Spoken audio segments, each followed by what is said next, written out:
కాంగ్రెస్ ఎంపీలు మాట్లాడరు. పార్లమెంట్ను స్తంభింపజేయాలి కదా. ఏం చేస్తున్నట్టు బీజేపీ ఎంపీలు, కాంగ్రెస్ ఎంపీలు? ఎవరికి కూడా బాధ్యత లేదా? ఒకరు రాష్ట్రంలో అధికారంలో ఉన్నారు, ఇంకొకరు కేంద్రంలో అధికారంలో ఉన్నారు.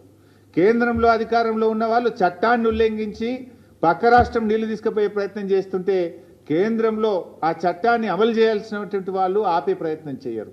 రాష్ట్రంలో అధికారంలో ఉన్న పార్టీ కానీ 8 ఎంపీలు కానీ ఇవాళ దాని మీద ఏ పోరాటం అయితే చేయాలనో, లీగల్గా కావచ్చు, చట్టపరంగా కావచ్చు, లేదా ప్రభుత్వ పరంగా కావచ్చు, లేదా ప్రజా పోరాటం కావచ్చు, దేనికి కూడా పట్టించుకోకుండా నిమ్మకు నీరెత్తినట్టుగా రాష్ట్రంలో ఉన్న కాంగ్రెస్ పార్టీ, కాంగ్రెస్ ప్రభుత్వం ఈరోజు మొద్దు నిద్రపోతున్నటువంటి పరిస్థితి ఉన్నది. ఇలా ముఖ్యంగా ఈ రాష్ట్రం నుంచి 2 కేంద్ర మంత్రులు ఉన్నారు, కిషన్ రెడ్డి గారు, బండి సంజయ్ గారు. మీకు బాధ్యత లేదా అని అడుగుతా ఉన్నా. మీరు ఈ రాష్ట్రానికి ప్రాతినిధ్యం వహిస్తూ ఈ రాష్ట్రానికి అన్యాయం జరుగుతూ ఉంటే మీరు ఏం చేస్తున్నారో నేను అడుగుతా ఉన్నా. కిషన్ రెడ్డి గారు, మీరు చాలా సీనియర్ నాయకుడు, ఎమ్మెల్యేగా కూడా పనిచేశారు. మరి మీరు సిడబ్ల్యూసికి వెళ్ళి ఏ రకంగా గోదావరి బంకచెర్లకు అనుమతిస్తారో ప్రశ్నించరా? కేబినెట్ మీటింగ్లో ప్రధానమంత్రి గారికి మీరు చెప్పరా? ఇలా ఎంత దుర్మార్గం అంటే, ఏ అనుమతి లేదు దానికి. నా జిఆర్ఎంబి అనుమతి లేదు, సిడబ్ల్యూసి అనుమతి లేదు, ఎన్విరాన్మెంట్ క్లియరెన్స్ లేదు, అపెక్స్ కమిటీ అనుమతి లేదు. ఏ అనుమతి లేకుండానే కేంద్ర ప్రభుత్వం 50% నిధులు గ్రాంట్ కింద ఇస్తుందట. మరో 50% నిధులు ఎఫ్ఆర్బిఎంకు అదనంగా అప్పు తెచ్చుకోవడానికి అనుమతిస్తుంది అని చెప్పి చంద్రబాబు నాయుడు గారు స్వయంగా ప్రెస్ మీట్లో చెప్తున్నారు, పత్రికల్లో వార్తలు వస్తున్నాయి. ఎట్లా ఇస్తారు? ఒక చిన్న చెరువు కట్టాలంటేనే ఎన్విరాన్మెంట్ క్లియరెన్స్ అడుగుతారు. ఒక చిన్న ప్రాజెక్టు కట్టాలంటేనే మీకు వాల్తా చట్టము, ఈ చట్టము, ఆ చట్టము, రకరకాల అనుమతులు అడుగుతారు. ఇంత పెద్ద ప్రాజెక్ట్, ఇంటర్లింకింగ్ ఆఫ్ రివర్స్, ఒక నదిని ఇంకో నదికి కలిపేటువంటి ప్రాజెక్టుకు మరి దాంట్లో అంతర్రాష్ట్ర సమస్యలు కూడా ఉన్నాయి. మహారాష్ట్ర ఉంది, కర్ణాటక ఉంది, తెలంగాణ ఉంది. పైన ఎగువ ఉన్న రాష్ట్రాల అభిప్రాయాలు తీసుకోరా? జిఆర్ఎంబి అనుమతి తీసుకోరా? ఇవి లేకుండా మరి ఎట్లా కేంద్ర ప్రభుత్వం ఆర్థికపరమైన అనుమతిస్తుంది? ఎట్లా కేంద్ర ప్రభుత్వం ఈ ప్రాజెక్టు కట్టడానికి అనుమతిస్తుంది? మరి కేంద్రం అనుమతిస్తుంటే ఆ ప్రభుత్వంలో ఉన్న కిషన్ రెడ్డి, బండి సంజయ్లు ఎందుకు మౌనంగా ఉంటున్నారు? రాష్ట్ర ప్రయోజనాలు మీకు పట్టవా? మీ పదవులే మీకు ముఖ్యమా? తెలంగాణ రాష్ట్ర ప్రయోజనాలు మీకు ముఖ్యమా అని నేను అడుగుతా ఉన్నా. మీకు బాధ్యత లేదా అని నేను అడుగుతా ఉన్నా.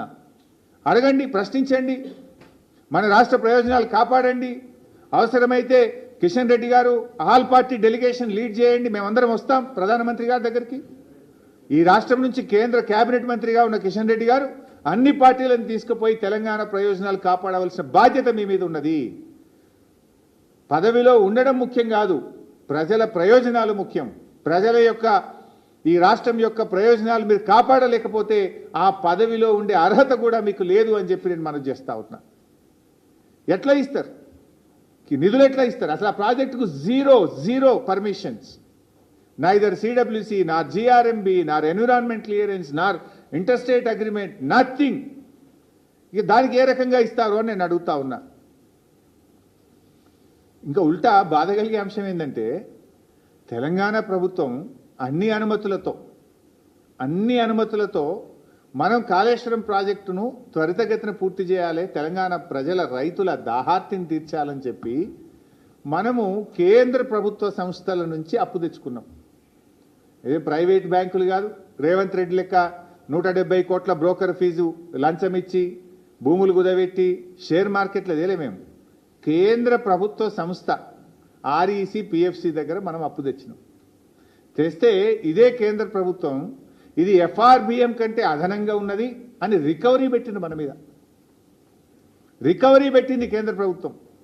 మీరు అప్పు తెచ్చింది ఎఫ్ఆర్బిఎం పరిమితి దాటారు అని చెప్పి మనకేమో రికవరీ పెట్టారు.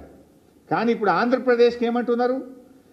మీకు 40,000 కోట్లు గ్రాంట్గా ఇస్తాం, ఇంకో 40,000 కోట్లు అదనంగా అప్పు తెచ్చుకోవడానికి ఎఫ్ఆర్బిఎం పరిమితులు దాటి కూడా మీకు పర్మిషన్ ఇస్తాం. అంటే ఆంధ్రప్రదేశ్కో నీతి, తెలంగాణకో నీతి?